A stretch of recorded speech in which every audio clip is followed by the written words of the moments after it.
how to fix video call failed problem on Android phone. Hello guys, in today's video I'm gonna show you how to fix WhatsApp video call failed problem on Android phone. First go to settings and then apps, and now apps again, and here just select WhatsApp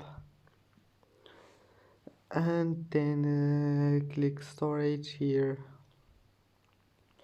and now just click this one, click clear cache, and then go to permissions, enable camera and phone and microphone, enable all of those here. Phone, click allow, and then microphone and allow camera, and that's it. Now just go back and try again and your problem will be fixed, and that's it for today's video. If that doesn't fix your problem, just restart your phone, and that's it. Don't forget like and see you in the next video.